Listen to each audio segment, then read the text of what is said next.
You're listening to Star Spangled Banter with James and Peyton, the social and political commentary podcast where we rant, you decide. And so, my fellow Americans, ask not what your country can do for you, ask what you can do for your country.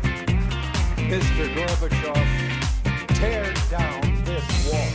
There is nothing wrong with America that cannot be cured by what is right with America. We're going to win so much, you may even get tired of winning.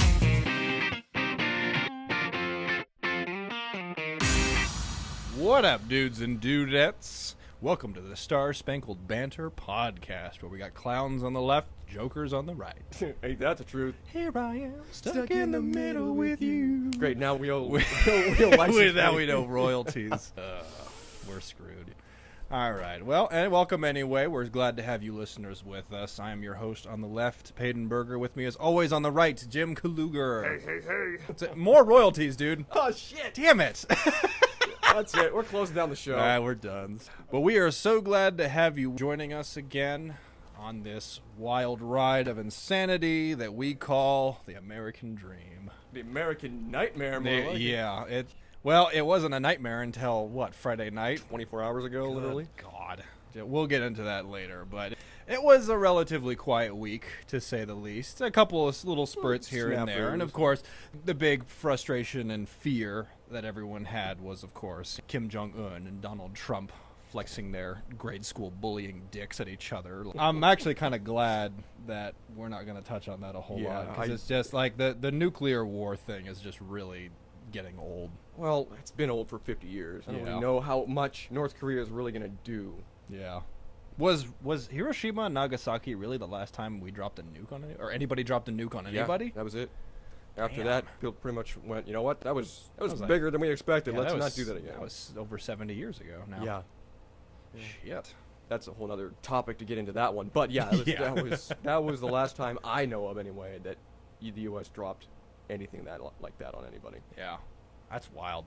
I do know this mother of all bombs that was dropped on ISIS not that long ago was pretty substantial. What was it? It's like the step down. It's like it's the next step down from a nuclear war. We're de-atomizing you. Yeah. That's just craziness. But other than that, it was kind of a fun week up until the last 48 hours. But yeah, I didn't really have too much to complain, except for that nasty sunburn I got on my foot. And it's weird too, because it's just like this random swath on top of his foot. Again, I'm from Alaska, so I'm about as white as they come, but I get sunburned in like the weirdest places, and it's always like the worst of sunburns. This is crazy. I got sunburned once my senior year of high school. It was in the summer, and believe it or not, this was in Alaska, so I don't know how the sun managed to destroy me as bad as it did.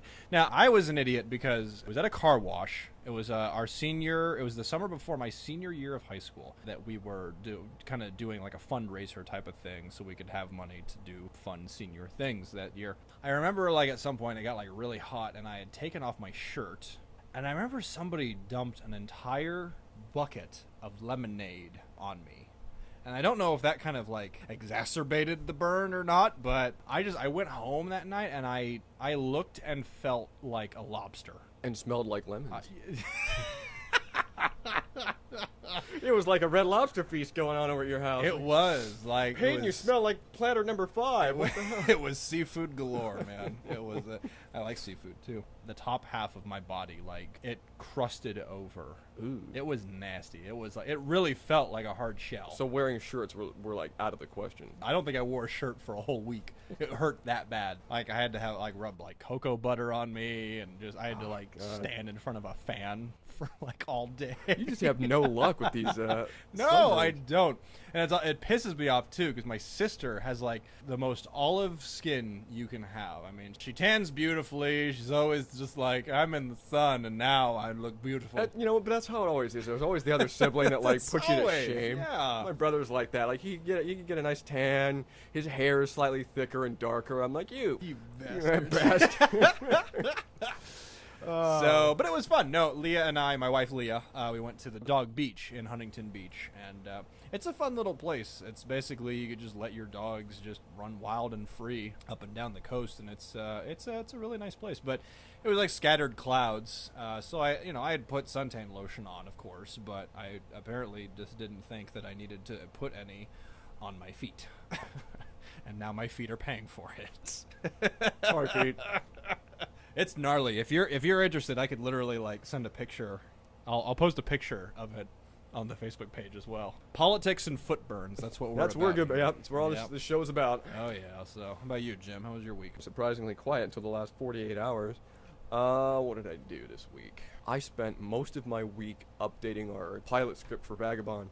Oh my God, that's right. And it's still not done. I'm only 46 pages into it, and I have 3 more scenes to go, and I'm like, well, shit. How am I going to condense this? I'm going to have to rack my brain, condense a few more scenes. Because for those of you that don't know, I know we touched on this in the last episode, as writers and creators and artists. Creative artists, yeah.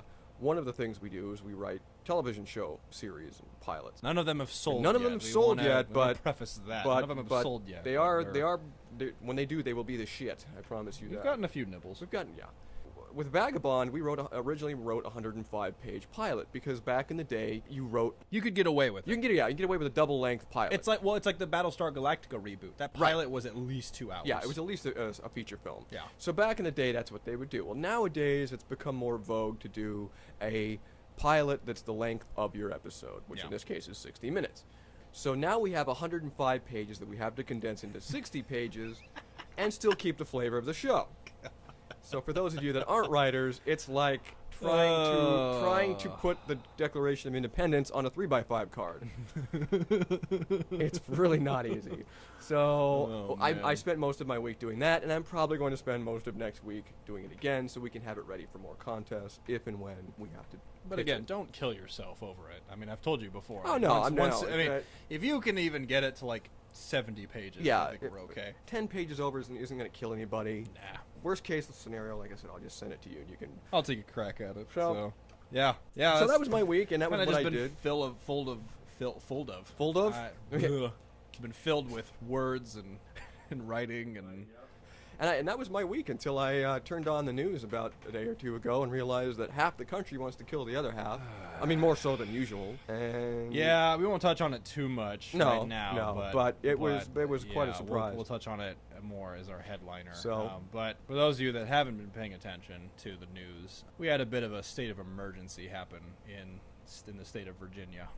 Essentially, it's just a bunch of wild white supremacists and neo-Nazis marching for... Actually, you'll get a kick out of this. If you've been listening since the beginning, this is actually hearkening back to episode 2 when we talked about monuments, and statues. Yeah, this is our American Idol episode. Yeah, we had touched on the Robert E. Lee statue being taken down in Charlottesville, North Carolina, and how a lot of white nationalists and people on the extremely far right are like protesting it and saying, don't take it down. He's a hero of Confederates, and oddly enough, they like rope him in with the Nazi Party too, and that doesn't make any sense. What's crazy though is that this is now what's happening now is that there was an even larger rally and a protest that happened that turned extremely violent. And the last 48 hours has been literally a nightmare. So, and I mean, we'll definitely touch on that. We'll touch on that a little bit. In more so later on in the episode. But just know that our week was kind of thrown for a loop, as was many people's. That's why we talk about it so much, is we're still trying to process this, and our listeners that are out of the country. Yeah. Just know that we're still processing this, so we're going to be talking a lot about this. Yeah. It'll definitely be. This episode is going to be a bit heavier. It'll be a little bit more serious, and it'll probably be a lot longer. Yeah. But on a lighter note, North Korea. North Korea, as we all know. Let's talk about this a little bit, because I understand the fear, I understand the concern, but I don't know. I'm a little hasty in saying this. I really don't think anything's going to happen. I don't think so either. From this nuclear bullshit. Maybe some people would say I'm being blasé about it, but I really don't think this is going to be as big of a catastrophic issue as they think it's going to be as far as the outcome, because look at who we're dealing with. Yeah. We're dealing with North Korea, who, first off, has been splashing missiles into the Sea of Japan since 1953. Yeah. All this is, like you say, it's basically a dick measuring contest between two world powers. One world power doesn't even have the chance in hell of getting anything over to the other side, and the other side, who's bothering to reply, shouldn't even be wasting his time, because this is the same old we've heard for generations. It was literally the same problem we had with Kim Jong-il 10 years ago before he It's died. the same thing. It's the same old Same song and dance. He's and just nothing has happened. he's just redoing the songbook. Although this kind of brings up an interesting factoid, or an idea, I guess, because everyone's fearing that North Korea is coming after the United States. Okay, well, first off, he can't reach the United States. It's been proven that his nuclear capabilities could barely reach Hawaii. Yeah, Maybe. It's a we're big, being big very maybe. generous with the Hawaii target. Big pink balloon letters, maybe. But however, the biggest concern right now is that he's potentially going to target Guam, which of course is an American territory. So my question is, are we willing to go to war over a territory, or is it only the states themselves? Like, if they come after the United States, then we have a problem. But are the territories regarded as the same way? Well, we did go after an attack on Hawaii, which wasn't a state back in 1941. Oh, that's true. So, oh shit, I didn't even think about Yeah. that. That's right. Hawaii wasn't a state till what, 59? 59 or 61 or something like that. I forget what it was. I think it was 59. Oh, I don't know. I got to do my research, but I know it definitely right. wasn't a state back in 41. So, if we're going to take that kind of action back then, yeah, we're probably going to take that kind of action. I didn't even think about that. Wow. No, that's a good point. Yeah, Mhm. Hawaii was technically, not a state at the time that Japan bombed it. Wow, yeah. So there's your All right. answer. So basically, if he does go after Guam, it is essentially an attack on American soil. Yeah. Huh. And we got to kick What's him the in the nuts. what's the likelihood of him doing that, though? I'm curious. 300 to 1. So there's still a chance, you're saying? Yeah, just there, you're saying there's a chance. Look, there's always a chance. There's a chance that maybe, possibly, he does develop a weapon that in fact can attack a U.S. soil or a province. Right. There's always a chance, and we have to be ready for that possibility. Mhm. But I think it's unlikely. It's possible, but not probable. And again, that's why I'm saying a lot of this heightened, almost fear-mongering about the end of the world if they do launch a missile. Well, in some regard, do you think any president needs to get involved with the issues that North Korea presents? I think they need to keep their finger on the pulse of North Korea, Okay. but I don't think that they have to respond to every single aggression. Right, because obviously, countries like China or Russia or Iran, or I'm obviously not comparing those three because, China and Iran are very different in every regard. They're not the same No. at all. But they're still considered superpowers. Right. They're considered global superpowers that have capabilities of harming a lot of people and a lot of nations. Obviously, Iran and Iraq and Saudi Arabia, obviously, they have proven themselves to be a serious threat Yeah. to If the last to 10 years American has told us citizens. anything, Yeah, Syria, these radical Islamic terrorists have obviously proven a huge problem. I don't remember the last time a North Korean actually set foot on soil and pick shit up for a while, caused any sort of caused a problem. major problem. Yeah, I can't think of one. Again, maybe we're being incredibly naive with our history, but I nothing comes to mind as far as the last 50 years. Yeah, yes, they're obviously testing a few things. Yeah, like you said, we need to keep the finger on the pulse. But okay, just because you have nuclear capabilities does not actually constitute you being a threat. Like, you can have something and just sit on it. Well, you're still a threat, but you're not a immediate threat. You're not a threat that needs to be handled at that moment. Again, it's one of those things where I would keep my finger on the pulse. I'd keep them in the corner of my eye, be aware of them, watch them, make sure they're not. They still exist. They still exist. But I'm not going to respond to every single time they trot out a missile on parade. Yeah. And launch one into the Sea of Japan. I'm not going to sit there and rattle my saber over it. It just isn't worth it as a world leader. And I think you end up doing more harm than good. Yeah. Because you start freaking people out. I guess the fear would be more so if they indeed went after Guam, or even someone who's not a territory, if they went after Japan, or If they went after any one of our allies or our soil, then it's a different ballgame. yeah. But, like you say, they have not proven in the past to be that immediate of a threat. Maybe the tide is changing. I No. don't know. Given here's their one. past, Here's one. What's the likelihood of them going after Japan or China or something like that? China's almost nil because China's their breadbasket. Right. Japan is probably, I'd say, 3 to 1. But they do have some economic trade with them, right? They do, but it's I think if they do, it's extremely sanctioned and tariffed. Huh. Probably more South Korea that. Yeah. I would deals say with that. South Korea is the one who has the most to lose from anything. North Korea is just North Korea. I mean, it's just everyone's like, oh, they're going to threaten Guam, which is the U.S. territory. I mean, in my head, I'm going, if they threaten anybody, They're going to threaten South Korea first. they probably would. and I then don't know. I just feel like if they threatened anybody, we should like help in some way. if there's an immediate military threat, any of those allied nations, then yes. Yeah. Then yes. Then it's a different story. It's different, like in regards to NATO. Like instead of policing them, we don't need to police them. We just need to watch them. Yeah. And if they pull some shit, then Then we go over, smack them around a little bit. crack some skulls. Right. And we come back home and have lunch. Yeah. I don't think that it's something that we need to be fearing right now as much as we are. Yeah, I would think agree. I think it's a lot of saber rattling. Yeah, I would agree. I think that we've heard the same old song and dance even when his father was in power, and nothing ever really came about it. So, I guess all in all, Dennis Rodman, if you can hear me, can you please make another trip over there to just calm him the fuck down? Yeah, because it seems like anytime Dennis goes over there, it's nice and quiet for about a week. Seriously. So yeah. maybe he likes maybe just take another trip over there. maybe Zhang likes basketball. I don't Play know. one-on-one Right. with him. I But don't let him know. win. Cause Let him win, He but- could arrest you for being a spy if you win. He's hiding military codes in his tattoos. It's like Prison Break. His tattoos are actually code for something else. I love Dennis Rodman. He's crazy, but I love him. He's the rodeo clown of basketball. He is, but he was like for his time. He was one of the best defensive For players. those of you kids out there, I sound like such an old bogey now, but for those of you kids out there that don't remember, back in the '90s, Dennis Rodman was. Oh yeah, he was a hot shot. He was in the hot 90s. shot. Yeah. So- He was the rebel child, the punkster. If he's that good of a defensive player, don't you think we should send him to North Korea to Right. defend us? I mean, thank you. He's here all night, folks. Tip your waitresses. I wasn't even trying to make that a joke. I wasn't even trying to make that a joke. It was leaning that direction. It was a little punny. Yeah. But, you know, I don't care. So All that's right. that's what we're facing this week, folks. So hey, we're gonna take a quick break, but stick around. We're gonna talk about Our politic. of the week. Yeah. Oh, you're gonna love him.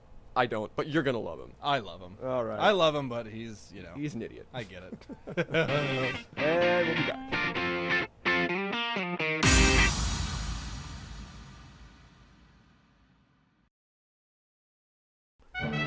And now it's time for Politic of the Week, the part of our show where we introduce to you a political or social figure who has been particularly stupid in the eyes of the nation.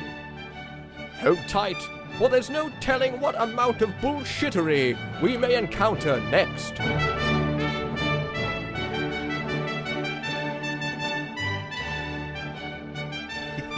That was our good friend Harold the Herald, is what we're calling him now. Thanks, Harold. The Herald. All right. He does herald that in heralds very it well. So well. I'm expecting banners to like flutter down from the wall. Politic of the Week. Fetch me a mutton. Mutton. Eating with my bare hands. Where's my jester? Yep. All right, Jim. Who do we got? God, speaking of jesters, we got good old Bill Maher of HBO's Politically Incorrect Not as our politic of Bill. Bill, yes. Not Bill Nye, not Bill Cosby, Bill Maher. Bill Maher. Bill Maher. Bill Maher, love him or hate him, and you have to do one or the other. Because I've never met anyone that's like, Bill Maher, meh. That's true. That's pretty true. Love him or hate him, he kind of stepped in it this week. Well, Now- how did he step in it? Well, let me tell you, first off, normally Bill, for every one smart thing that Bill says, he says 5 dumbass things. 'Kay. And in this case, it was a dumbass thing. So apparently, and I'll pull this up here on my research, apparently about a week or two ago, about earlier last week, I I'm think, just learning this too for the first time. So Donald Trump received a letter from a 9-year-old named Dylan Harbin, who goes by the nickname of Pickle. Dylan, being the precocious 9-year-old that he is, okay, first off, I want to know why his nickname is Pickle. I kind of don't want to know why. Good point. All right, keep going. So anyway, so Dylan, being the 9-year-old that he is, the innocent, patriotic 9-year-old, sent the president a letter, and I will read it verbatim, because I think you need to know the context of the letter before you can understand why I think Bill happens to be the politic that he is. All right. Or just the dick that he is. Dylan starts off, Dear President Trump, my name is Dylan, but everybody calls me Pickle. I'm 9 years old, and you are my favorite president. I like you so much. I had a birthday about you. My cake was in the shape of your hat. How old are you? How big is the White House? How much money do you have? I don't know why people don't like you. You seem nice. Can we be friends? My picture is in here, so if you see me, you can say hi. Your friend, Dylan. So, pretty straightforward, relatively innocent. Okay. May or may not be influenced by parental instruction, I don't know, but he is 9. I hope to think that he can think for himself. So anyway, he sends off a letter, which I've done as a child before, send off the White House a letter and usually get added to their mailing list. Okay. Sometimes you get a little something back in the mail, like a little guidebook or I whatever. don't think I've ever emailed anybody any. I emailed George H.W. when he was president. Senior, yeah. Senior. I can't remember if I mailed Clinton anything. I'm afraid to see what that said. No, it would have been a lot nicer than what I would have emailed Barack Obama. Oh, really? Yeah. Okay, again, for those of you that don't know, we have a competition going right now. But before the end of this podcast, not this episode, just the podcast in its the entirety, series in itself. the series in itself, I am gonna get Jim to say one nice thing about Barack Obama's character, So and far, not his suit, not his But his he had a good sense of choice. style. I mean, come okay, yeah, but that's not his character or his personality. Well, but so that's the that's- challenge. yeah, that's the I'm gonna challenge. get him to say one nice thing about Barack. So far, Obama. I'm nowhere near the ballpark or the parking lot by the ballpark of saying anything. Now you nice came, yeah, about you came kind I of came close. kinda I close. almost I got came you a kinda couple close. episodes ago. I almost got yeah. you. So So, all right, I'm interested. anyway. What happened after that? Bill Maher then decided that he was going to take this opportunity to read the letter on air on his show.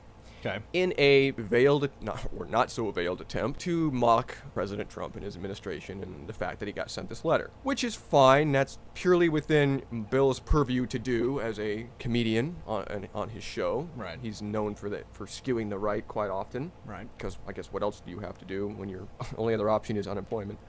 Oh. Sorry, it's true. So Bill decided to go ahead and read this letter, and he mocked Dylan Harbin's letter to the president by pointing out Dylan's spelling errors. Are you serious? Yeah. He pointed out the spelling of words like is or seem or those kind of things. And he says, and this kid is 9 and he's not spelling these words right. Now, Okay, first off, I know plenty of 40-year-olds that have no idea how to Right. spell. So it's not, come on, cut the kid some slack.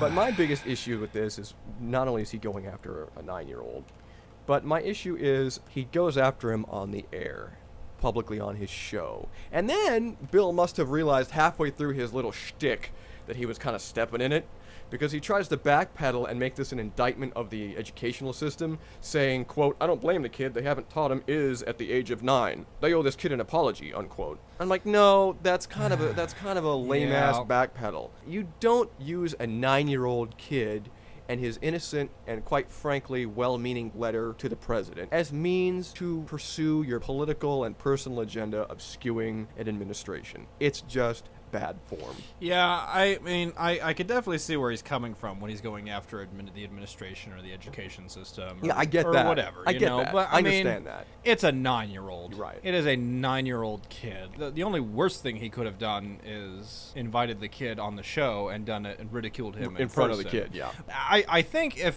what Bill probably should have done is he probably should have been like, hey, let's invite this kid onto my show and see why he likes the president as much as he does. I feel like that would have been a much more constructive way of going about Yeah. it. But yeah, he just completely shellacks the kid Yeah. on national television. I'm like, you leave kids out of it, No. dude. leave kids out of it. Like, I understand the frustration with parents and the education system and the administration. I understand all of that, but it's just like, I mean, it doesn't matter if he's 9 years old or 9 months old or whatever. It's like there is a level of childlike innocence and naivety that I really think we as adults really need to revisit every now and then. Yeah. Because I think too many times we as adults are cynical and we kind of view the world through crap-colored glasses. It's Yeah, like, oh, exactly. you know, somebody's doing something nice, well, they must want something back from me, or I'm not going to bother to go out of my way, or, you know, Well, whatever the case may be. Right. And in my head, I'm going, well, wait a minute. You can disagree and say that fundamentally this kid is wrong. That's fine. But Right. he's 9. He's Exactly. fucking 9 years old. Cut him with some slack, dude. Seriously. You know? I mean, I'm if sorry. he was 19, then I'd be like, all right, dude, first off,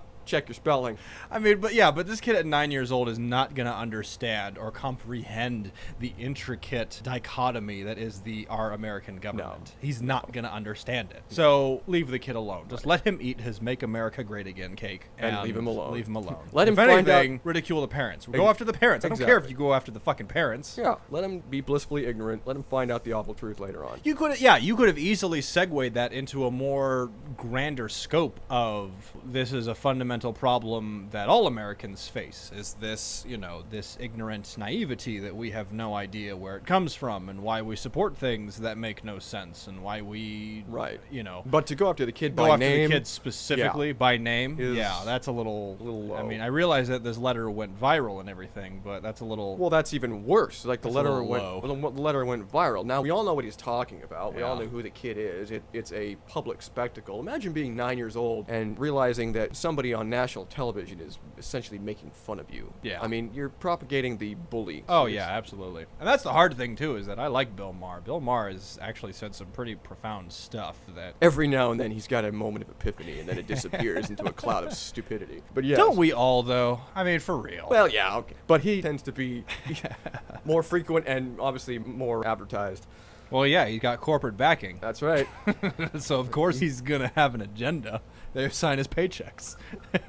there have been many moments that Bill has put his foot in his mouth, and even I, a liberal, will admit that. Like, I think Bill might have gone too far. But the thing that I've always appreciated about Bill Maher, which has always been sort of contradictory as he is he is a liberal who hates political correctness.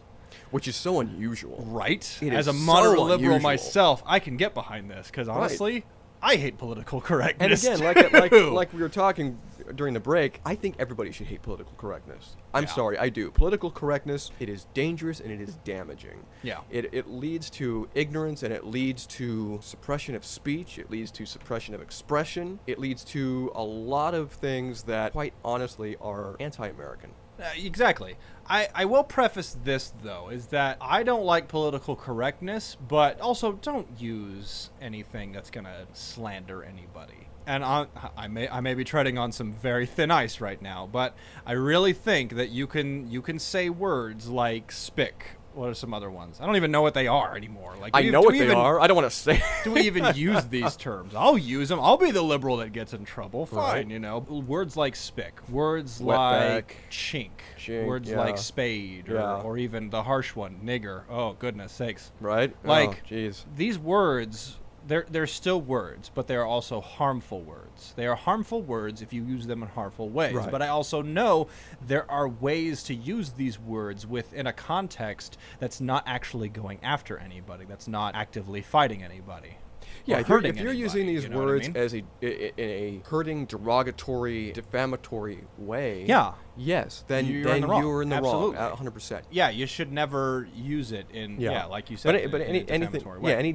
but anything else, we need to look at it with, okay, how is it? What context is it being used? We need to objectively look at these words and go, okay, these words are still part of our language. You know, they may be disgusting, they may have a really nasty history behind it, but they're still part of our history. And the only way we learn from history is if we keep studying it. Now, again, I'm never going to use these words. Like, I'm never. you Yeah, know, it's never going to go out. but we can't be so afraid to think that these words hold more power over us than they actually do. And even that could be an ignorant statement. I can Right. guarantee you right now, I probably will have a lot of black people email me and go, you're a fucking idiot. Yeah, Like, how dare yeah. you? And if that's the case, I do apologize, Right. but I would also like to have a conversation about it. I would I really guess, like yeah, that's what it comes to down have to. a Is I'd rather conversation we with talk these words. about this and figure out the who's and what's and whys about it. Yeah.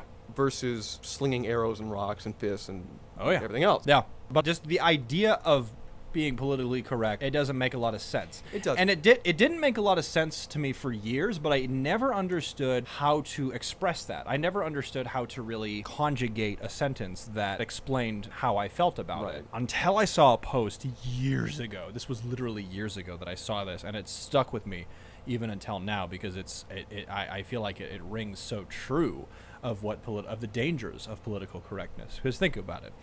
Political correctness means that you look at something and go, oh, I don't like that. To me, that's gay. Like, oh, that thing is so gay, or Right. he's so gay, or da-da-da-da-da. Right. People would then look at you and go, how dare you use the word gay, because that's defamatory against the homosexuals and against the LGBT community. And I get that. I understand it. But on the flip side of it, these individuals, most individuals, also use terms like dumb or stupid or lame. If you look at something and say that thing is lame, don't you think a ton of paraplegics are going to Are be gonna a have some little issue? frustrated Right, about that? right. If you say that thing is dumb, don't you think a lot of people who can't speak are going to be offended? And then you run the risk of policing what you speak and what Exactly. you say. And If that's we're my going point. to police our language so much, we might as as well well not- just learn sign language. Yeah, we might as well just shut up and never say anything ever Yeah. again. To take it a little step further, my issue with political correctness is, and it usually rears its ugly head around the holiday season because, well, we as Americans, Oh, the Christmas thing. yes, we as Americans love to say, at least I do anyway, because it's one of my favorite holidays, and I was raised to say it because it's the fucking holiday. Yeah. When you see somebody during the holiday season, Merry Christmas. Merry Christmas. Merry Christmas. And it's starting to turn around now, but in the last 20, I'll knock it down a little bit. In the last 15 years, it has become incredibly un-PC to say Merry Christmas. You are forced It's to now say... so taboo. Yeah, you are forced to say Happy Holidays, to the point where we don't even put it in writing anywhere. Well, here's an interesting perspective, and I didn't think about this before, but a lot of the Christians get so up in arms about the fact that they cannot say Merry Christmas, and cannot, they- quote unquote. But like everybody says, it's taboo to say it. They get really up in arms about it. Mm-hmm. Have we seen any people from Judaism getting up in arms about not being able to say Happy Hanukkah? Right. I'm really interested in that. I really Well- am, because I literally have heard 0 Jews say a thing about But, well- how dare you take away or attempt to take away our right to say Happy Hanukkah. I have heard, though, Jews say Christians should be allowed to say Merry Christmas. Really? I don't care about what, if they say it or not. I've heard them say that. I've heard Interesting. prominent Jews, what's his name? Ben Stein, as a column. He's got a column. few. Yeah, he's got columns. a few columns. Yeah. Anyway, during the holiday season, he even came out in one of his columns and said, as a Jew, I do not mind when a Christian or non-Christian, because you can use the term without being religious, but he says, when a Christian comes up to me during the holidays and says, Merry Christmas, I don't have a problem with that. Yeah. And I think they should be allowed to say that.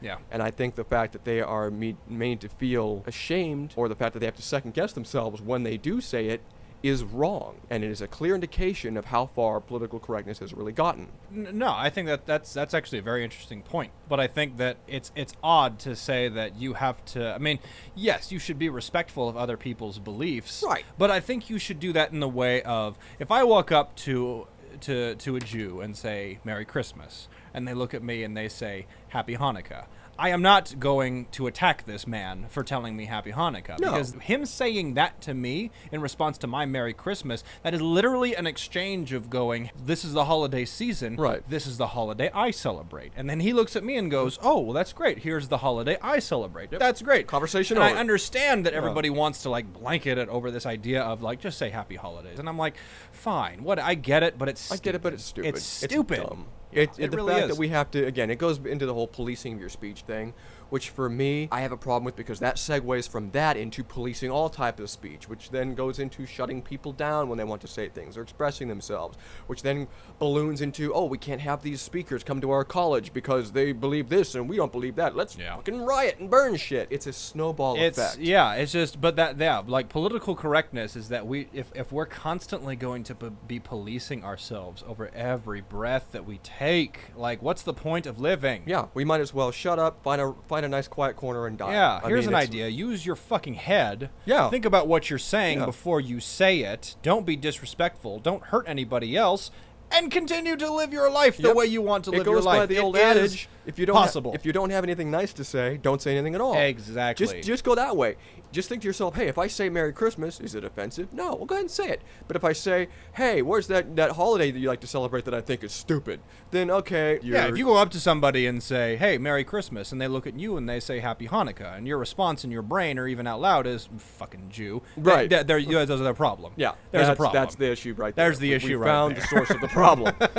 That's what I appreciate about Bill Maher is Yeah, he's a liberal who's against political correctness, and I'm like, And I wish thank more you. of them would be, because it's such a slippery slope. It's so frustrating. But that being said, Bill, you still get the politic of the week because you made fun of a 9-year-old. It's valid. Yep. I'll give him that. I mean, again, like if you want to go after anything else, fine. Go after anything else, whatever. You know, don't hurt people. But if you want to make a comment or a comedic joke about it, fine. Kids are off limits. Yeah. I'm sorry, kids are off limits. Yep. You leave them alone until they've gotten into like high school Yeah. years. Where Where they're clearly should be more self-aware of what they're saying and doing, you leave them alone. You leave them fucking alone.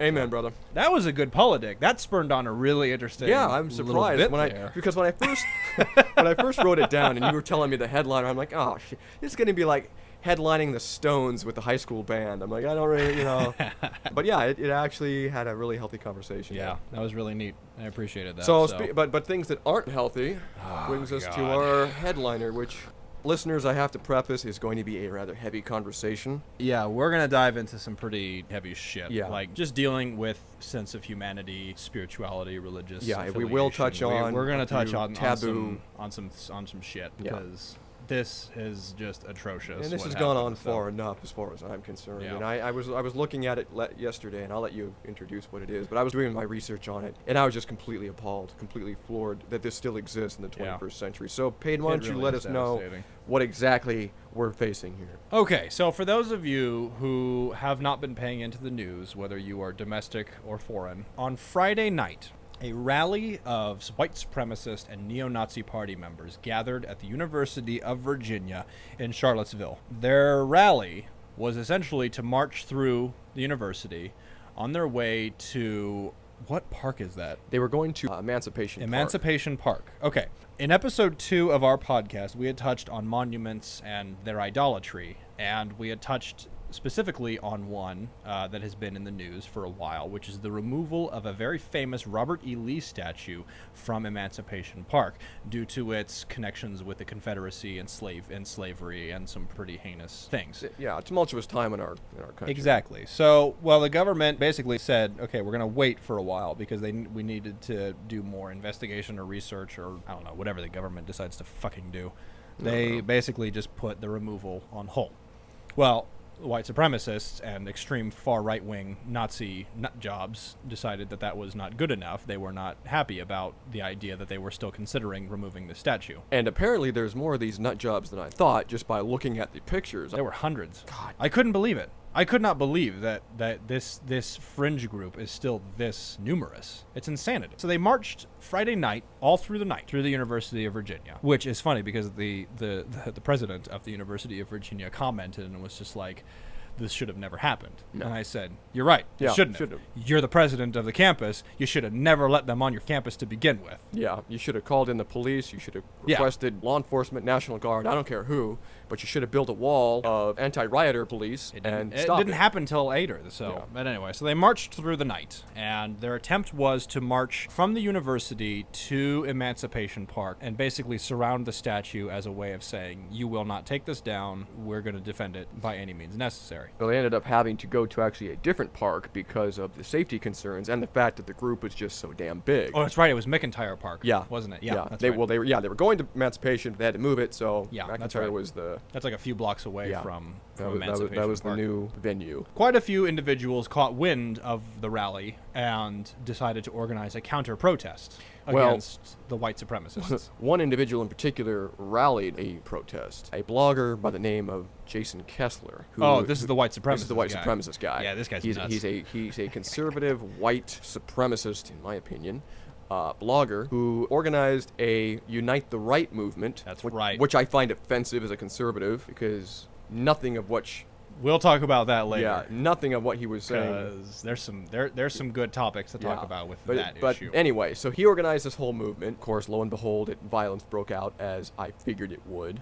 Well, yeah, because there was a counter-protest that was formed early Saturday morning by religious leaders, by members of the Black Lives Matter movement, and by anti-fascist groups, which they're called Antifa? Is that what they're called? Yeah, that's what they're called. Wow, you don't like them. No. In this case, they were the victims, but no, I don't really care for them. Either way, religious leaders and members of the Black Lives Matter movement came together and they said, we need to put a stop to this. We need to counter-protest these white supremacists. Regardless of who they are, they were in the right in regards to wanting to just put an end to this. Out of the two factions involved, they were the ones. Yeah, they were clearly in the right here. They had actually formed in a nearby church. They had a congressional prayer over the protest for the safety of everybody involved throughout the day, throughout whatever was going to happen. Sadly, however, prayers were not met because during the rally at the parks, some pretty wild shit went down. There was brawling. There was fighting, there was brawling, there was cars running into innocent people. Somebody decided to drive his car through the crowd at 40 miles an hour. People were flying. Literally, this guy was mowing down everybody. How he didn't kill more people than he did? Yeah, they've only confirmed 3 dead, which I'm kind of stunned. Yeah, like that because I saw the video. He plowed through them like they were bowling pins. I honestly have no idea how more haven't. I mean, thank God that more people haven't died.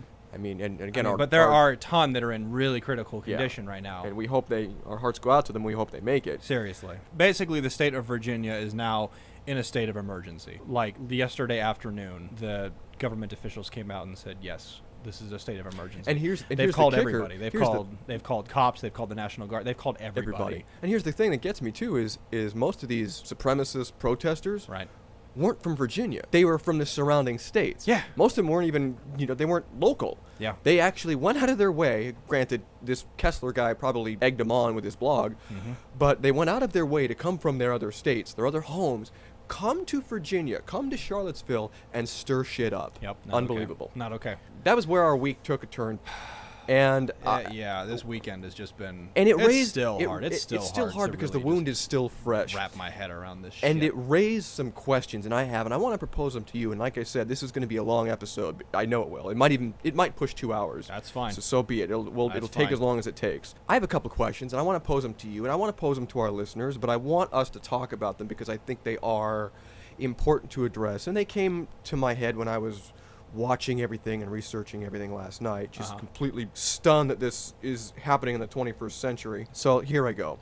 My first question that I want to pose is this violence a veiled attempt to ignite a race war? I mean, yes, the statue is I think the straw that broke the camel's back. I don't think it's the initial catalyst, but I think is what these protesters seeking to do is to start a race war. Is that what they want? Is that what they're looking to do? Some would argue that the race war is still going on, even since desegregation, even since the abolishing of slavery. Right. Some would say that the war has been going on since the beginning, and I can see traces of that. I can understand that because whether it's a conspiracy theory or it's real, because again, not being black at all, I don't see it. I don't know it. And I hate that. I hate that I can't understand it better because I want to, but I never will. And that's the depressing thing about it. So, but a lot of black individuals will say is that, yes, because even though they've abolished slavery, even though segregation is done with, they've still found ways around it. They've still found like loopholes in the system. Yeah. It's the idea of like, okay, well now that the black people are able to live in their own communities and live freely just as white people are and everyone else is, you have to admit there's been a lack of funding towards their neighborhoods. Yeah. It's been awful. I mean, anybody with 2 eyes and a brain can see that. They purposefully, the system purposely goes out of its way to defund these black communities, which is why there's so much problems, which is why issues of drugs and violence have been propagated, is because yeah, you don't own them, but you certainly haven't done anything to help them either. So that's been, one issue. And Right. then you've got issues of, like I said, of course, of drugs and now violence. And now there's a ton of fathers that are in prison, and now children are growing up without the broken Yeah, families. they've got broken no families. father figure, and they're looking Yeah. for an authority figure, and unfortunately, that usually ends up manifesting itself in the gangs. Yep. Oh yeah. So That's their sense of family. yeah.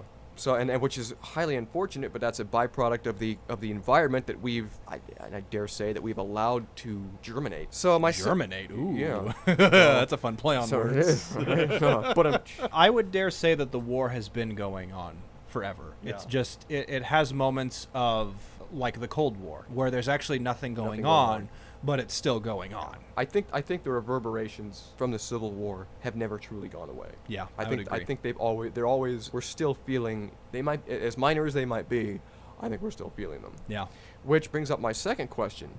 Is the removal of a Confederate statue the real catalyst, or is it simply the final straw? Is what we're seeing the fact that, they're taking down the statue and moving it elsewhere, or is this just the final straw that these supremacists went, you know what, we've had enough, we're going to start some shit? Like, is that what we're looking at here? It's difficult to say, just from my observation, because I feel like any devastating moment in our history could be considered a catalyst for something. I would dare say that this feels more like the final straw than it does a catalyst. Yeah, I would agree. I really do think that, especially because we've seen that they have been trying to take the statue down for a while, and they keep fighting, and they keep arguing, and they keep rallying, and stuff like that. But I would, if they're honestly, and a lot of people would agree with me. I don't know if Jim's going to agree with me, but I would dare say the catalyst was when Trump got into office. Not to say he is a white supremacist, not to say he is affiliated with the neo-Nazi party, but again,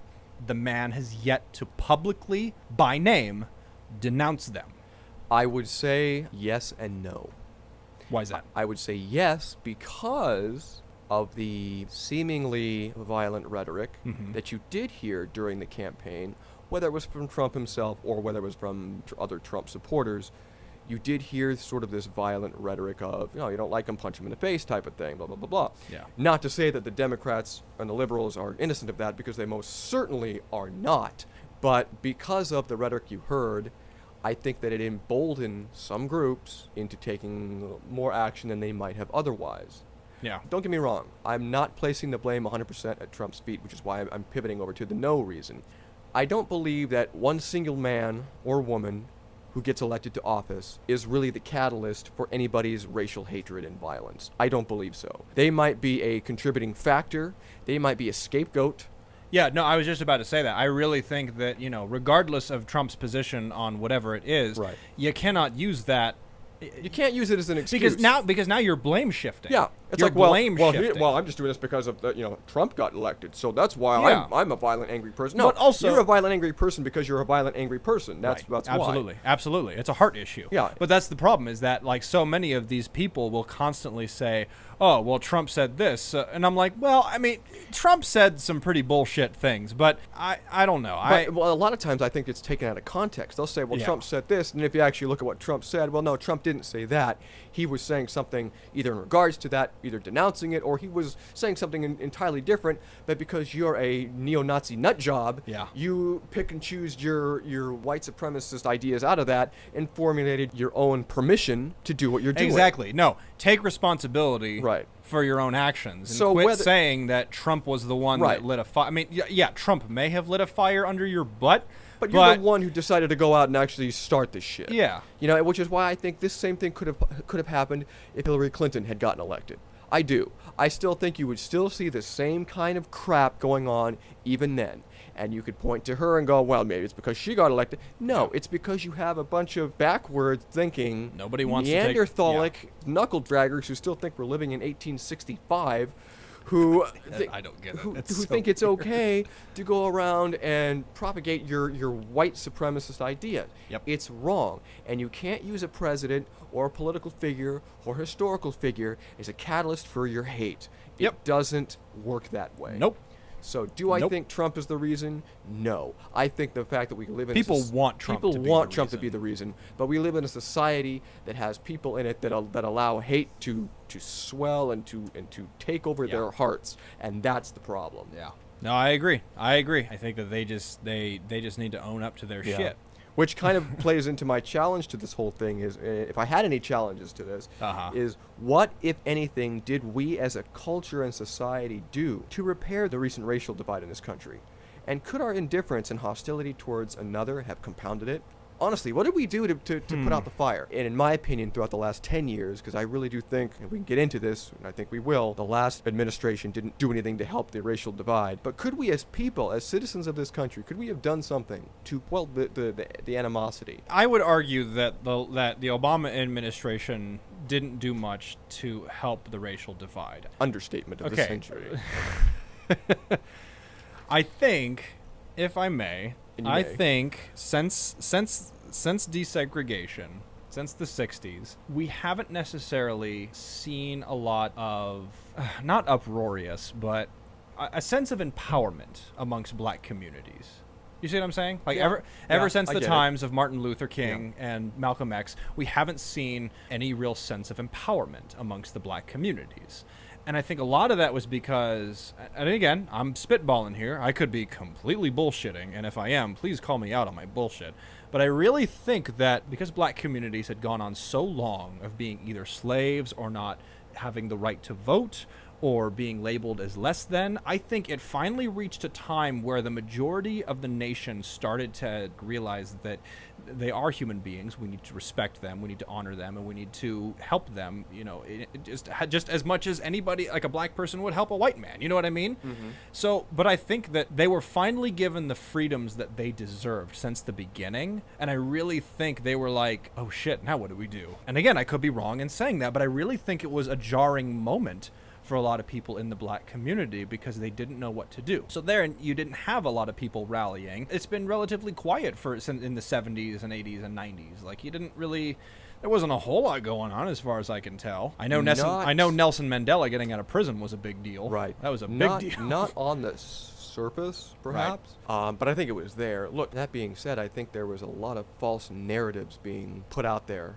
Right. About just what kind of wrongs were happening to the black community. Well, I will say this. I mean, the war on drugs did not help at all. No. That did not help at all. Nixon was completely in the wrong for what he did. And the way the prison system is formulated is it's a form of slavery that is legal. And we perpetuate that. We found that loophole and we decided, yeah, we're going to fuck them over some more, you know, because we apparently just cannot seem to live with this idea that you don't need to own another human being. What? Why is this such a difficult concept? God damn it. Right. I'm getting fired up. I'm telling you, man, I'm so fired up. But I really think that with Obama, just the idea in itself of Obama becoming elected is that was a big deal. Not just for people in the black community, but just all around. It really was a big deal. And I agree, it really was. I will say this, at the beginning of the Obama administration, I was very skeptical. I actually didn't like Barack Obama. But that was during the time when I was still like pretty like staunch, you know. See, I was the opposite. When he first got elected, I was like, this guy's not too bad. All right, we might actually, you know. But then as it went on, I'm like, nope, he's a turd. But the thing about it is that what Obama represented was he represented a voice that could be translated to everyone else in the black community in realizing that, you know what, we do have a voice. We do have basic human rights that we deserve. And we want them. And honestly, why not give it to them? Why are we so... Why is it even still today, in 2017, are we so hard up for giving people their basic human rights and dignity? I don't know. Yeah, see? We don't... Like, why? I don't know. So if we don't have an answer, why aren't we giving it to them? Because we're human. Fuck that. Right? Fuck that. I'm tired of that shit. I'm tired of that being the same.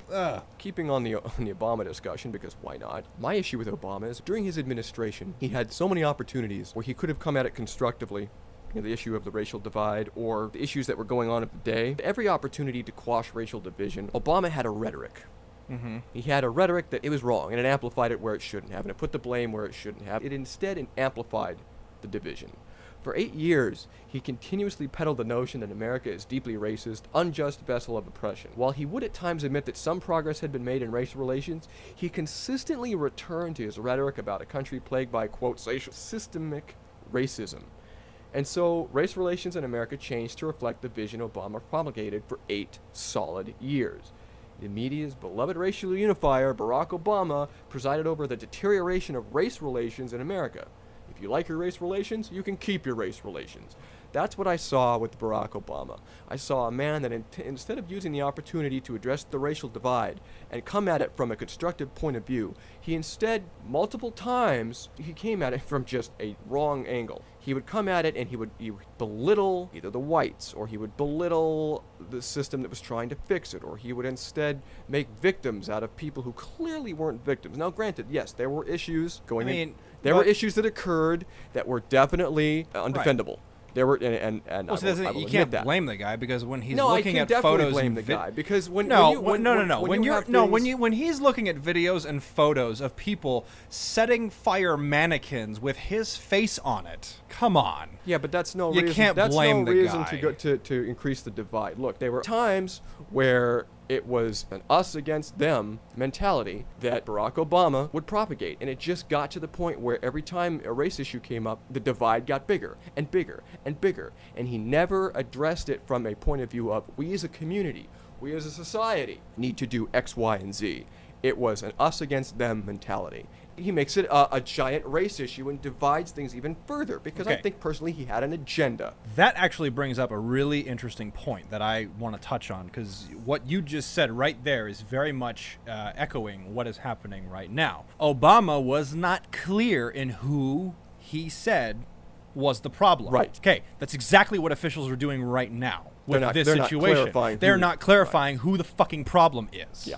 No, okay? I agree. I agree with that. That's you need to call it out by name. You need to call it out by name. You Absolutely. need to say white supremacist, neo-Nazi, whatever group out there that's causing the problems. And it goes right back to, like we were saying earlier, Barack Obama had this fear or this refusal, whatever it was, to say the words radical Islamic terrorism when clearly that was the issue. Right, and I will agree with you. As a liberal, I will agree with you. And I think you're right. I agree with you. The leaders of today need to say, in this particular instance, white supremacists, white nationalists, Nazis. Yeah. Come on. You need to just say it. Just what it is. Fuck, I just now, don't understand why I it's so will hard to say. commend Trump for coming out and denouncing it, but I think more officials need to He call didn't denounce it. He denounced terrorism. He denounced violence. He denounced but he didn't hate. actually denounce this specific event. Yeah, he did. Yeah, he No, did. he did. Yes, Okay. he did. No, hang on. I'm looking this shit right. up. All right. So Jim. Okay. Yeah. You found the tweet. Well, I found the tweet, and I also found segments of what he said in his press conference, which is more important than the tweet because it's his tweet. Come on. No one takes his No one Twitter takes his seriously. Twitter I don't even. So Yeah. what he said in his press conference after the fact, and I will pull snippets of his quote. He condemns it in the quote strongest possible terms, this degree of hatred, bigotry, and violence on many sides. He then went on to say that the clashes in Charlottesville between white supremacists and counter-protesters, adding that he found the situation, quote, very, very sad. He then went on to say, quote, this has been going on for a long time in our country. Not Donald Trump, not Barack Obama. This has been an issue that has gone on for a long, long time. What is vital now is a swift restoration of law and order and the protection of innocent lives. He then went on to add, quote, there are so many great things happening in our country, so when I watch Charlottesville, to me, it is very, very sad. He then went on to echo his tweet in saying, the violence in Charlottesville is unacceptable. That's what he wrote on Twitter. Mm-hmm. Protesters must not undermine law and order. Confidence in state, local law enforcement. More importantly, his words here are, we all must be united and condemn all that hate stands for. There is no place for this kind of violence in America. Let us come together as one. Again, he echoed what he wrote on his Twitter. Okay, so he didn't mention Charlottesville. He mentioned Charlottesville and he mentioned the hate. I didn't hear the press conference thing, so. But again, he's echoing just the same old. It's a blanket statement of it's hate on many sides. Right. No, hate on the one goddamn side. You cannot deny that there has been hate on both sides. Well, I'm sure. Neo-Nazis, white supremacists, Antifa. Trust me, there's hate on both sides. There's violence on both sides, and it needs to be addressed. Right. No, I understand that. But again, just But yes, I will say that was instigated by the white supremacists. clearly. Yeah. Yes, clearly. Clearly. But that's the frustrating aspect, is that like he just refuses to just say what it is. Like, these people fucked up and they need to be taken care of. Right. Not like in a death sort of way. Not like the but mob. like, you know, Like, these guys need to die. Yeah, they need to get with cement, be wearing a cement kimono, you know what I'm saying? leave the gun. Leave the gun, cannoli. take the cannoli. Like, no, we're not talking, icing him off the pier. No, But we are talking about addressing the fact that, yes, there are white supremacists who apparently are doubling in number if these photos have anything to say about it, because I swear, I've never understood how in the 21st century we have, not only do we have white supremacists, and this is what blew my mind looking at these pictures, because you're thinking, okay, white supremacists, this is kind of an old, outdated notion, they're probably all these old, crusty white guys. No! They're young, 20, 30-something-year-olds who should know better in our day and age. Yeah. Oh, yeah. And absolutely. I'm like, what? How is this a thing? Yeah. How is a 25-year-old dressed in militia gear ready to throw down? That's How? the struggle that I have. Is it's really not just Trump that is No. not necessarily denouncing them. It's everybody. Everybody. There are so many people, especially on the right. You have to admit, there's a ton of people on the right that have yet to actually denounce them by name. There's been a lot that have, and there's been a lot that haven't. Yeah, but there's also been a lot on both sides that have not denounced. But When I- certain groups right. do things and certain liberals do not denounce the fascism for what it is, Right. yeah, I got a problem with But that. at the same time, I have seen way more people talking on the left, talking about this than I am on the right. I'm seeing way more people on the left talking about it than It's a the great right. narrative and talking point. When people want to get reelected, it's great to bring up. It's see, that's the problem. Is that quit thinking about your own fucking agenda and Right. think about human life as But a whole. that's not politics. That's not what they do. It's Their such- agenda is always on the bottom line. What gets me though is that it's funny to me that so many people on the right that I have seen, because even Franklin Graham, the famous evangelical here in America, son of Billy Graham, who's like regarded as like the greatest evangelical of since all time. Charles Spurgeon, probably. Yeah, pretty much. Although I like Spurgeon more than I like Billy Graham. Let's be honest. Well, he's Spurgeon- got a lot more profound things that he said. way more profound things. But even Franklin Graham came out and he talked about it, but it was very similar to the same thing that Trump had said, where he's just like fear and violence and hatred. I don't even know if he has a southern accent, but I imagine that he does. I think he does. I think he's from Georgia. But like, it's just the same old thing. These things are terrible and we need to denounce them as a whole. And I'm like, okay, yes, but it's so frustrating how many times people just, they constantly have this blanket statement of hatred and fear and violence and terrorism. These, the awful things that need to be denounced. Okay, duh.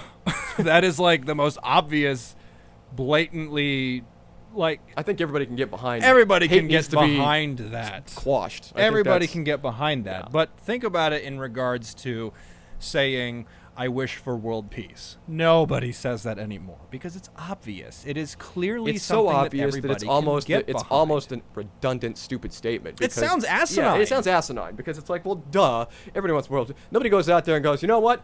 I want some conflict today. You know what really make me happy? I'd like to see some shit blow up. Like I nobody would like to see a war. Yeah, happen. nobody does that. Yeah. So yeah, nobody obviously- does that. Obviously, So- it's But that's the thing. Nobody says I wish for world peace. You know what people do say nowadays? They say, "Look, I'm gonna go and clean up my community. I'm gonna go and feed the homeless. I'm gonna go and help the refugees over in the Middle East. I'm gonna go do that." Like they pinpoint specific things that they can do to reach the all-encompassing goal of quote unquote world peace. Yeah. Okay, that's the thing, is that you have to focus on the details. And so because of that, like, it's so frustrating when people will go, hatred and violence, these things are awful. Of course shit. they are. But how about we talk about the people that are doing said acts of Yeah. hatred and violence and terror? Look, there's one thing we can agree on. It's what happened in Charlottesville was deplorable. Yeah, to coin a phrase.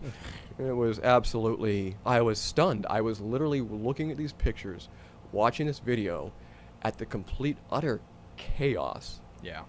And I couldn't believe what I was watching. I just want more people to just say what it just denounce it. Just say it. I denounce white supremacy. Denounce white supremacy and neo-Nazism. Yes. And why all is that it stands so for.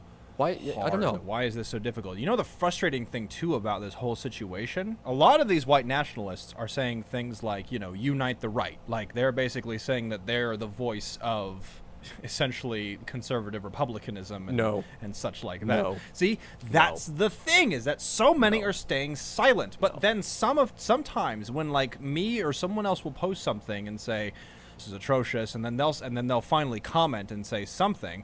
What I hear a lot of them saying is that they're also very much offended that these white supremacists, these white nationalists, would hail the moniker of Christian or Republican or conservative or anything like that.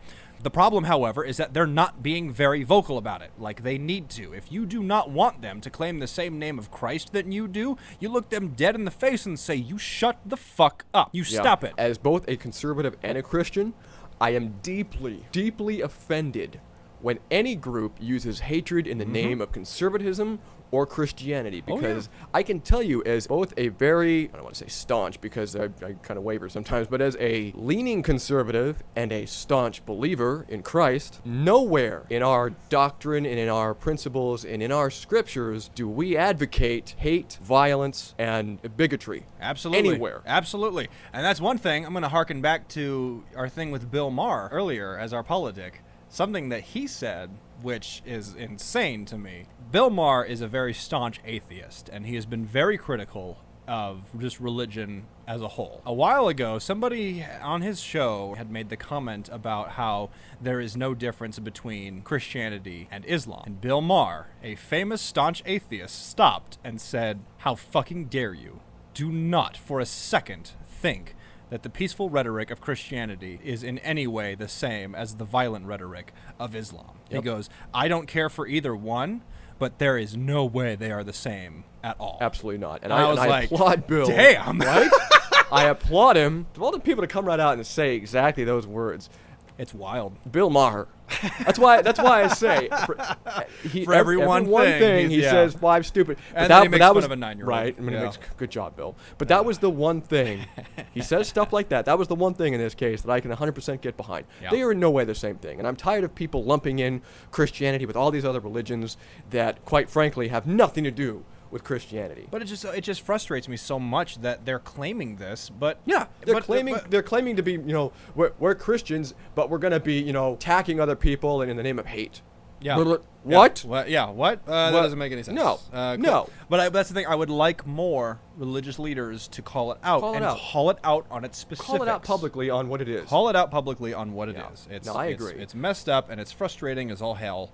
And I'm again, tired of it. guys, sorry if we're coming across especially heated for some of you guys, but you know what? This is a very sore subject. I mean, this spans so many different things. Like you said, race wars, religious affiliate. I mean, this spans a lot of different topics. And I think that kind of more or less answers our question of why do people not address it publicly and specifically? Because it is such a sore subject, and because it is such a divisive subject, and because it is one of those subjects where it hits home. If you address it, you have to address that there's a problem in your backyard. Yeah. This is not something that happens way out in Western Europe. This is not a Asian or Arab problem. This is an issue that has on the home festered on the home front, on our home front for generations. Yep. And to address it like we are addressing right now opens up a lot of painful wounds for a lot of people, and it makes them have to take a look at themselves and go, "Am I practicing what I preach?" So I think that's why they don't. I myself also identify as a Christian, and I have had to really kind of rein in my whole fuck Nazis. I wish we could just blow them all to hell. I struggle with that. That is a struggle, and that's the thing, is that I feel like so many people look at Christians and they go, they need to be peace and love and everything like that. And like, yes, that is what the teachings ask of us and want for us. That doesn't mean we're not going to fuck up. We are seriously, we struggle. We're also humans. Yeah, we struggle and we question. I went through a time in my life a few years ago where I was teetering on the edge of atheism. because I was just so sick and tired of just I all remember of that. it. And a lot of it had to do with my frustration with the dogma of it, but also my frustration with just the church as a whole, because this kind of bullshit happens. Something happens in the name of God,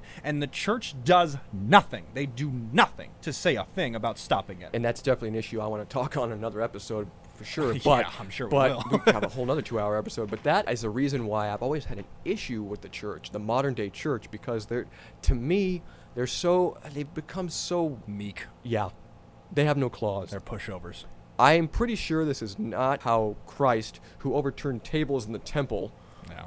would react. No. I mean, No, not at all. I'm pretty sure the God of Isaac, Abraham, and Jacob would not stand by while this kind of thing was happening. I'm pretty sure, because I've read my Bible several times, and nowhere in it do I see a God who is meek or a pushover. Yeah. Nowhere. Nope. So why True. should the church be that way? Yeah. I have a big issue with a church that glosses over what it needs to do as a church. Yep. And just sort of goes, well, let's sing, Hymn 490. Yeah. Turn to the page, let's sing, let's have scripture, let's talk about finances as a Christian, go outside, have lunch, and we'll see you next week. They just no! they enjoy the ritual of It's it. the ritual. I'm like, no. How about you actually call to arms the Christians that need to do something in That the need to face step that need up. to step up? That's my issue. That's been my issue with this issue is Yeah. that they're not They're not stepping stepping up. up. I'm seeing very little people, Christians on the right, that are stepping up and calling this out for what it is.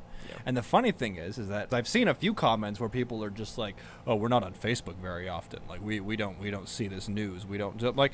How the hell do you not see this? First off, you Like- shouldn't be getting your news from Facebook. All right? Well, true. Let's put it right there out in front of everybody. You should not be getting your news off a tweet, and you should not be getting your news off anything else that isn't news. You get your news from the news. Yep. So if you haven't been paying attention to this, as well you should be, because it's cataclysmic in its Yeah. importance. But the problem is that's such a moot point of them saying, "Oh, I'm not on Facebook very often, so Doesn't matter. why should I say anything?" I have seen people who deleted their Facebook pages who have now reinstated their Facebook pages to make a comment about this incident. Yeah. Clearly, and especially Clearly it bothers people. also, let's just take a look at the social norm of social media. Facebook is now at a point where people can either fire or hire people. Which scares the crap out of me. Right, exactly. I'm sorry, and a company should not be firing or hiring you based on what particular thing you like or don't like. I agree. I'm sorry, but what you should be hiring and firing me on, and I Yep. know I'm segueing here, but what you should be hiring and firing me on is my work ethics at the job. Yep, absolutely. I'm right there with you. I hate that now that employers I hate that that's a tool. can use Yeah. Facebook against their employees. Can use my own personal opinions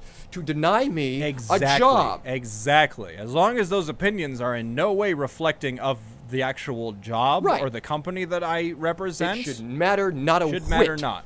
of Now, what I'm obviously, if I, let's say, work for like a company like Costco and say the CEO of Costco looks like like a baboon, yeah, Yeah, then that I'd be we- like, yeah, I deserve it. into my office, Yeah, please, right. you know. I Yeah. deserve a visit to the. But other than HR. that, leave Facebook out of Yeah. it. But that's the sad thing, is that is the social norm Yeah, in which that's Facebook what they all go to now. and these other social media platforms have become. So obviously, whether you call it a social construct or whatever, there is some sort of validity and lucrativeness to Facebook. Which there, To the which there idea- shouldn't be. Well, I'm sorry. Facebook, regardless, that's the It's direction a that we're social going. hangout site, and I get that. Well, It's a right, social but it's also a hangout place site. that people can do what they're doing right now. They can voice, they can share, Yeah. they can voice, they can actually have the time. Like, you're right. But that's the thing. It's a social community because Right. obviously I'm not going to be able to hang out with my cousin who lives in Washington and I get State, that. so that I can have her or him or whoever comment But and my be a point part is, of we the shouldn't be conversation. afraid to put on Facebook something with the idea that we're going to get retaliated against either by a company or by a person. No, that I totally agree with. But I think that's the problem. Are people too afraid to say, I denounce white supremacists because of that fear? Is that a similar fear that somebody's going to come after them?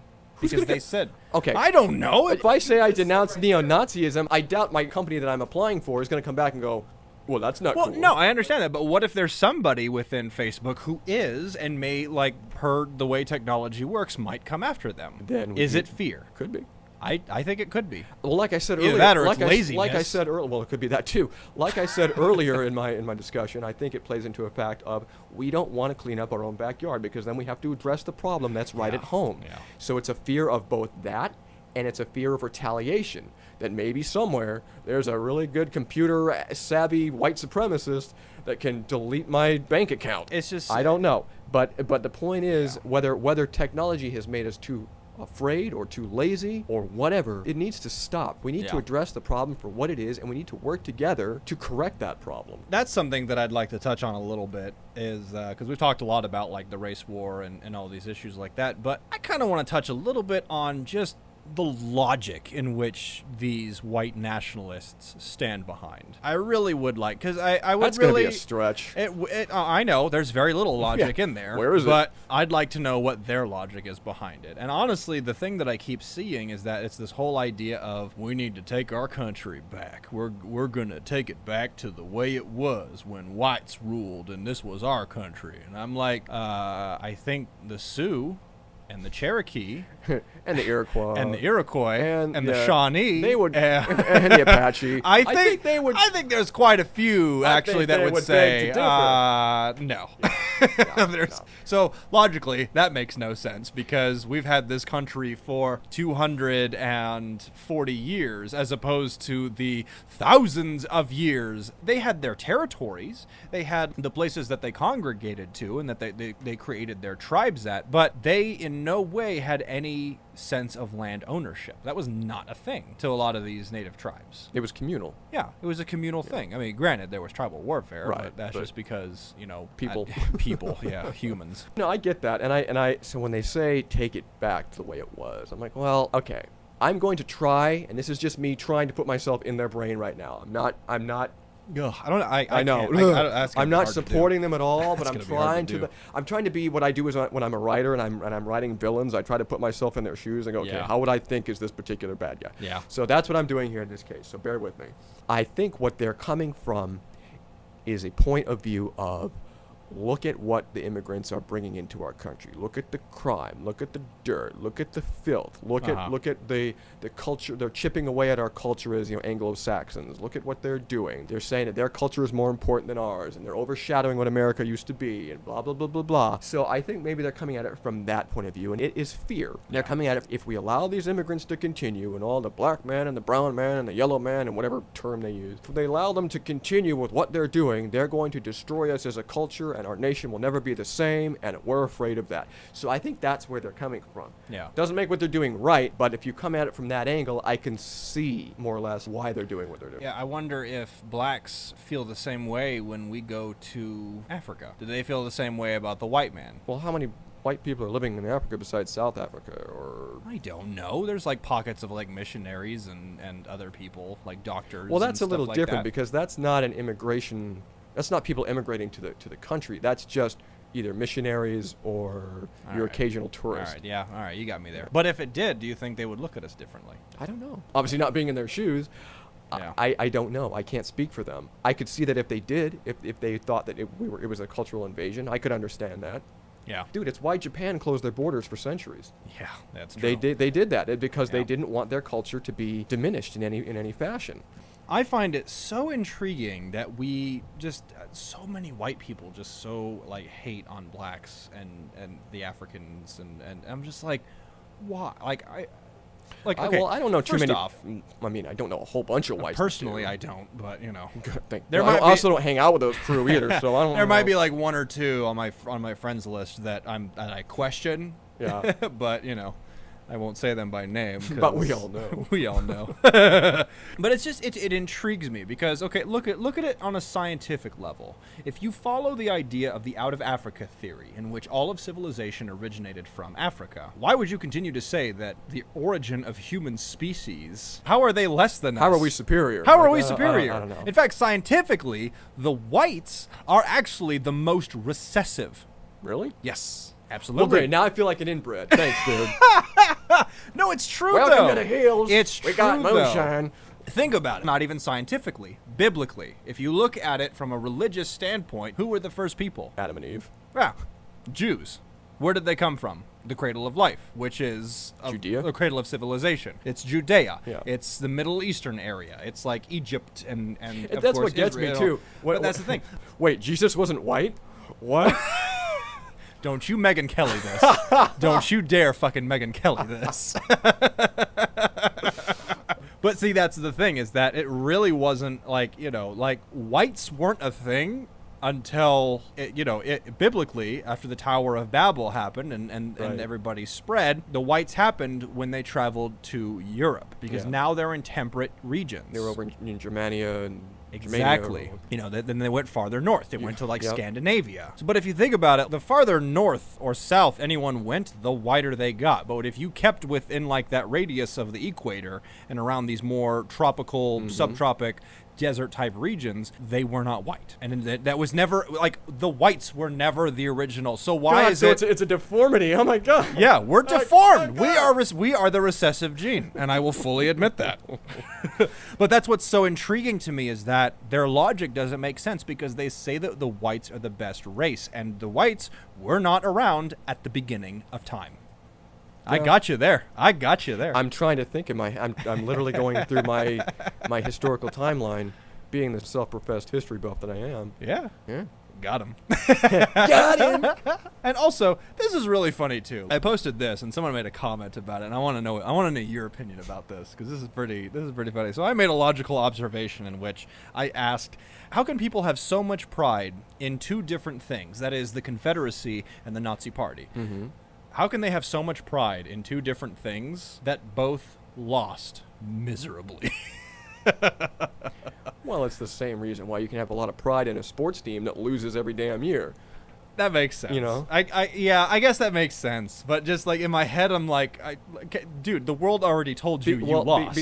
Because in their minds, whatever it is, they agree with what that particular group is fighting for. Whether they won or they lost, okay. Most people who claim they're white supremacists or claim the South will rise again and all that stuff, they are for states' rights. They're not about slavery. I've never really run into a good old boy who wants the South to rise again who's like, you know what I want? I want 2 slaves for every piece of land that I own. No. Usually what they want is states' rights. That's what they want. They want states' rights. And they want the ideal that the Confederacy was pushing for, which states' rights isn't a bad thing, but when you are going about it the way the Confederacy did, you got an issue.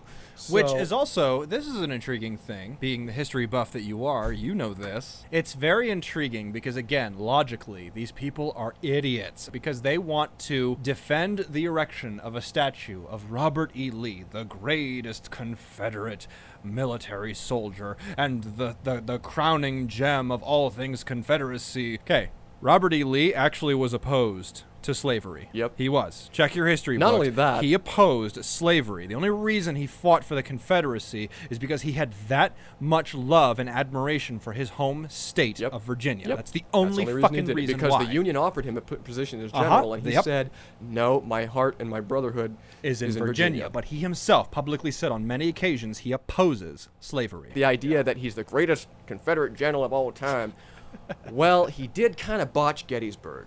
Yeah. Sorry, South. Sorry, guys. He did kind of botch that because It's a bummer. Yeah. But again, I find it so funny that the people that hate blacks and want slavery, and their hero didn't want slaves. Slavery. Idiots. So again, Idiots. I think it's like I've said many times before, when people do what I call salad bar ideology, they take salad bar ideology. Yeah, salad bar I like ideology. They take bits and pieces of things they like. Yep. And they follow it because of that reason. I love that analogy. So I think that is so apt. And I use that analogy in Scripture, too, because I knew quite a few people that were salad bar Christians, where they would take bits and pieces of Scripture and go, well, it says this and this and this. I'm like, yeah, well, it also says this in between those two lines, but you totally forgot that, apparently. Oh, yeah. So I think that's what these people do. It's just cherry picking. It's cherry picking. It's cherry picking history. And you cannot cherry pick. First off, you can't erase history. Let's be honest. No. But you also cannot cherry pick history. You cannot say this happened, but this didn't happen, but I like this, and because of this, I'm going to follow this ideology. Whether or not it was right or wrong, but because I like it and taking it out of context, I'm all for it. Yep. You cannot do that. Nope. Not at all. Wow. Well, son of a bitch. Yeah. This was a rough one. There it was. I feel like I ran a marathon here. But listen, I mean, we came to some good points. We came but to it's some just great like points. it's just again just the atrocity and just that's really all that I want. I want people to call it by name what it is. I quit sidestepping it, quit hiding behind the blanket idea of violence and hatred, And call it what it like, is. Call it what it is. Yeah. This was white supremacists. This was white attacking supremacists and other fascism people. attacking freedom. Yeah. That's what this Yep, was. absolutely. And here I am. I'm going to use this as my last word. It's a call to arms to everyone. Whether you're Americans, whether you're Europeans, whether you're listening out there in Asia, Africa, it doesn't matter. It's my call to you as human beings to address hate and violence for what it is, where it is, when it occurs. Yep. And to work together to make sure that it doesn't occur again. Mm-hmm. Violence will always happen because unfortunately we are human beings and we are fallible and we are prone to anger and we are prone to hate and we are unfortunately prone to expressing that through violence. But we can work together as a community, as a society, as a human race as a whole to combat the hate, to combat the violence, and to combat the bigotry and rhetoric that we are hearing right now as of today, and to do our best to turn the tide of this hatred. And that is my call to every listener out there on all points of the globe. Combat hatred and violence, and stand for truth, stand for freedom, and stand for one another. If I can add to that too, just a little excerpt from my wife. I really need to put her on this show. You do. is She's so a great. She has guest. just some kick-ass things to say. It's in regards to whether or not you agree with one side or the other. It's this idea of when bad things happen, because a lot of people. One defense that I think a lot of people are saying with an atrocity like this is that they try to compare it to atrocities from around the world. It's similar to the idea of you tell somebody, man, I'm having a really bad day today. And the other person goes, oh yeah, well, there are starving children in Africa. I'm like, okay, well, that doesn't deny the fact that I'm still having a bad fucking day. And if there are starving children in Africa, why don't you invite them to your house for dinner? Why don't you? We always do that for the negative. Do you ever see that for the positive? You never hear somebody going, hey, guess what? I won a free one-day trip to Disneyland. You never hear the other guy go, oh, yeah? Well, someone won a free week to Disney World. How do you feel now? Top that. Like, okay, good for them. I mean, like, if you do, he's probably a douche, but yeah, you've never heard anybody, like, you know. no one ever tries to, like, one-up the issue No. of, like, The so you know good. what? Keep in mind that these bad things are going to happen. These atrocities are going to happen, but stop comparing them to other atrocities. Address the atrocities for what they are, when they are, and when they happen. Exactly, and be specific. Please, for the love of God, be specific. And finally, everyone out there, we implore to you, regardless of the violence, the hatred, and bigotry that you may encounter in your life and in the world, be an agent of change. Yes. Be the agent of good. Because yes, bad things might happen, but you can counteract that. So, with all of that said, we thank you again for listening to us Yes. here on Star Spangled Banter. This was Please a heavy like one. our page. Like us, comment to about us, us, comment, listen yeah. to us, share us with your friends, Yes. pass us around wherever you happen to be. If you're out with a crowd or they're on a road trip and you need something to listen to, hey, we're only just at one mouse click away. Bam. Well, with that said, folks, thanks again for stopping by and listening to us here on Star Spangled Banter. As always, stay cool, leave the crazy to us. Deuces. Later.